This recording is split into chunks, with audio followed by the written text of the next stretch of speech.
Welcome back to the Michigan Business Beat, brought to you on the Michigan Business Network. Chris Holman in our studios in downtown Lansing, on the north end, actually.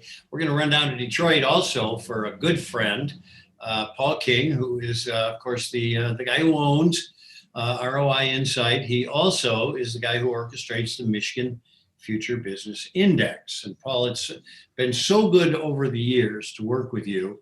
We're going to talk almost hot off the press here about the most recent one that came out. And let's talk a little bit about that.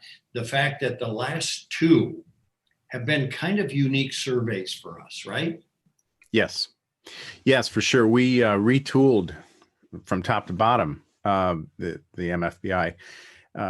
Before it was a straight up index. We did ask a few questions that were pertinent to the day and things that were going on here in the state, within that time period that we're doing the surveys. But this time around, obviously, the dark cloud hanging over everything is COVID-19 and affecting business so much that we really did have to retool this survey to be relevant in these times and to address the issues that are specific to COVID-19 that businesses are dealing with right now. Yeah, they absolutely are. And I think what we decided when we were putting this thing together for the COVID period is that this was going to be such an aberration. There was no reason to start looking at trends because as quick as they came in, they're going to go away, hopefully. Right. Okay, so what did we find? Let's hit a couple of the highlights.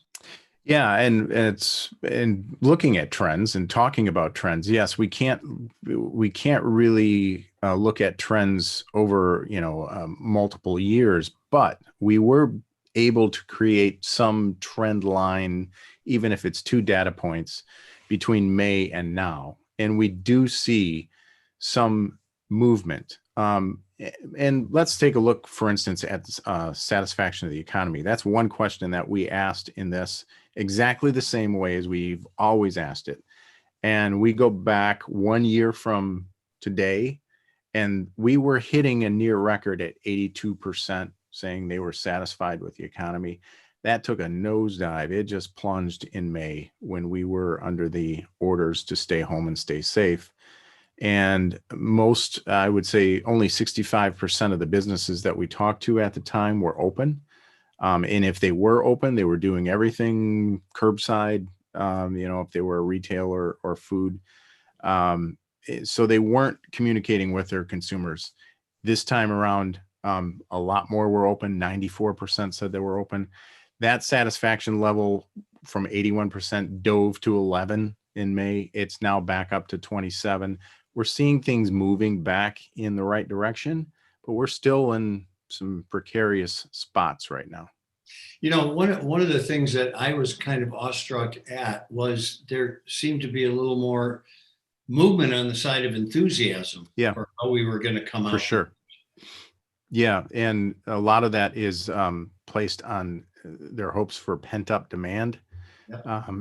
They see, it's like the lion at the gate. They're pacing back and forth. They feel like the consumers are ready to buy and ready to come back because they believe their consumers are loyal. But another thing that came up as far as optimism is concerned is their own staff, and that they were so proud of their staff and being so positive and ready to work and being nimble and just dealing with what they had to deal with to get through the day, and they're doing it.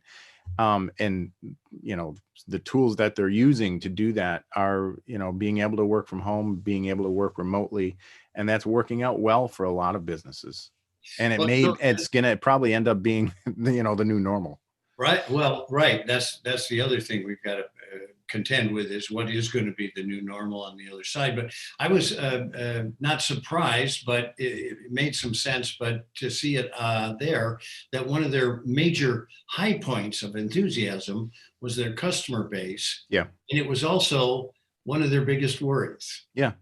Yeah, because the ones that are hurting have lost customers, and that's coming a lot from the food industry, restaurants, because they're closed and they're losing customers, they're losing cash flow, and their optimism is lower than the rest.